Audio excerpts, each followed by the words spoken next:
খবর দেলুনি আজ যাই তোর ফোন ବି କରୁନୁ ଏମିତି ବଦଳି ଗଲୁ ତୁ ସହିପାରିଲିନି ବାପା ମୋ ଆଖି ଦିଟା ତୋତେ ଦେଖିବା ପାଇଁ ପାଗଳ ହେଇଗଲାଣି ଏ ବାପା କିଛି କହୁନୁ କାହିଁକି ବାପା ତୁ ଖୁସିରେ ଅଛୁ ନା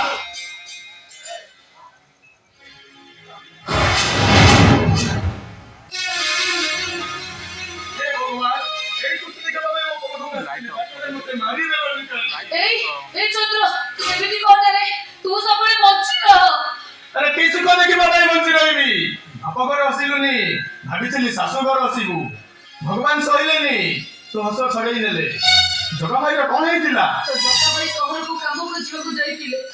से शहर रे कोई से हची गले एतो दुकुना होती वाला मते जणे पालुनी ए सुख कथा समस्त की जणा जाय दुख कथा कोन काकू खुआ जाय कई मुंडते किछि भी कहिलिनी अरे जहां तो धरी घर को आसीथिलु ये तो अधा बाटरे चली गले आउटी परिवेनु काहेकी चल हम घर को फिर चल झियो जन्म पर पर घर को झियो बाई सला पर सासु घर को ता सासु घर ता पे सरग पूरा हो जाए मु जीबी जदी एटू मोसाड़ी को जीबी तो से तो जीवा कथा मते तू कहना ठीक अछि तू जते बेले फेरी जीवा को चाहनु मु काहे तोते बाध्य करबी तू भलो रे था बापा खुशी रे था तू पूछे न काहे की चंद्र तो पर परिचयटा बदली जाई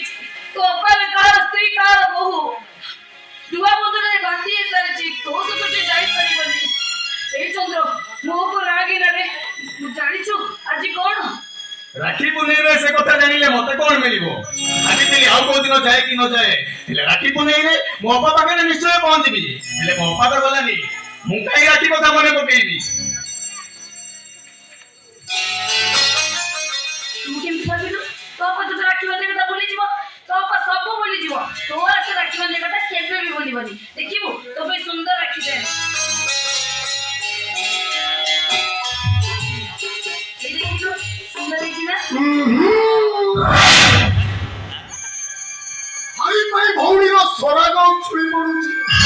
अरे रातिटा भौणी दियो होला चिनी दियो आके बंद होई परिबनी काई जाई भाई बनी एटा होची ओडिया घर परंपरा भौणी भाई एता राखी बांधिबो तबे मना करियो केस धनिरु मुके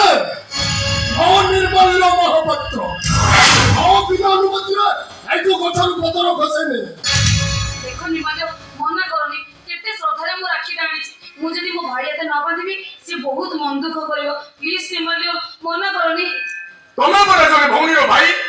भौणी का भाई आता राखी बंधे मना करछ केमिति एबे तू मना करछि काहे तू मना करछि से कथा जानिबा कोन तमर नियति दरकार हमरा कोने राखी बंधाई परिबनी एटा कथा काहे मना करने रे चंद तू तो स्नेह ममतार अर्थ कौन बुझुनु भाई भौणी संपर्क कौन जानिनु तू कहतु राखीर महत्व बुझिबु भाई भौणी भितर जेते राग जेते इच्छा थाए एई राखीटा को समाधान करि दे मो तो केते तार कहलेनी भौणी घर को जा टिके बुली आसीबु तू तो कहलनु अले आज भली गोटे पवित्र राखी पुनेई रे गोटे भाई ता भौणी घर को राखी बांधे आसी दुटा घरा करछु काई की तम घर रो नीति नियम को सम्मान दो मोर प्रथम कर्तव्य ए घर को भाई सुनो दियो मु कथा दउची आ राखी पुनेई रे तम घर को केबे भी आसीबिनी निमाजो गोटे भौणी मन कथा बुझिए कोटी चेष्टा कर निमाजो ए बहु ए गोटे मनीष आ गोटे मनीष मन कथा बुझी पारे खाली या परि गोटे पत्थर कोन कोन मनीष मन कथा बुझी परिबो एटा मनीष नुह बहु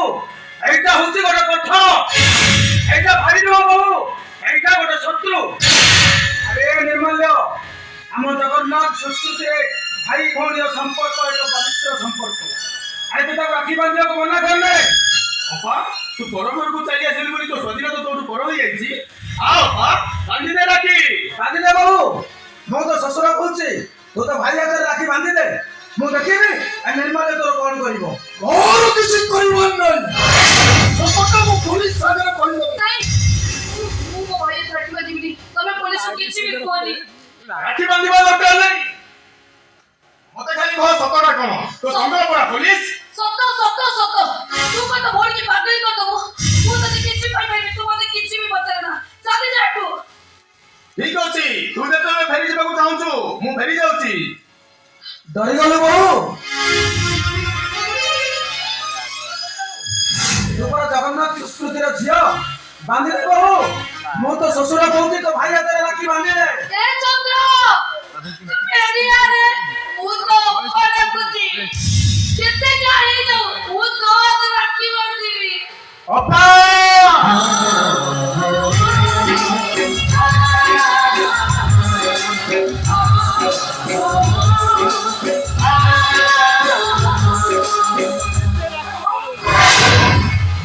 ମୁଁ ସବ ଇନ୍ସପେକ୍ଟର ଚନ୍ଦ୍ରକାନ୍ତ ଚାହିଁଲେ ତୁମକୁ ଆରେଷ୍ଟ କରି ନେଇପାରେ। ଅପା, ଏଇଟା ହଉଛି ତୋ ଭଉଣୀର ଘର। ଏଇଟା ଥାନା ନୁହଁ ଯେ ତୁ ନାଲି ଆଖି ଦେଖେଇବୁ। ଆଉ ଯଦି ପଦେ କହୁ ତୋ ଭଉଣୀ ତୋ ସହିତ ସବୁ ସମ୍ପର୍କ କାଟିଦବ। ଚାଲି ଯା ଏଠୁ। ଠିକ ଅଛି ମୋ ଅପା ପାଇଁ ମୁଁ ଚୁପ ହେଇଗଲି କିନ୍ତୁ ସତଟା କଣ ମୁଁ ନିଶ୍ଚୟ ଖୋଜି ବାହାର କରିବି। ମୋ କଥାକୁ ଆବାଜ କରି ତମେ କିଛି ଠିକ କଲ। ତାଙ୍କ ପରିବାରଟା କେତେ ଭୟଙ୍କର ହଉଛି। ଭାଇ ଗୋଟାଏ ଦିନ ପରେ ତମେ ଚାକିରି ବନ୍ଦ କରିଦେଇଛ କାହିଁକି? ନାଇଁ, ମୁଁ ଚାକିରି କରିବାକୁ ଯିବିନି। କାହିଁକି ଯିବୁନି ରେ ମା? ସେଦିନ ତ ହଁ କହିଥିଲୁ ଚାକିରି କରିବୁ ବୋଲି, ହେଲା ମନା କରୁଛୁ କାହିଁକି? ବାପା, ଆପଣ ହଉଛନ୍ତି ମୋ ଶ୍ୱଶୁର। ସେଦିନ ମୁଁ ସେଠିକି ଯାଇଥିଲି, ସେଠି ଯାହା ସବୁ ଘଟିଲା ମୁଁ ଆପଣଙ୍କୁ ସେ କଥା କହିପାରିବିନି। ଆପଣ ମତେ ଚାକିରି କରିବା କଥା ବାଧ୍ୟ କରନ୍ତୁନି।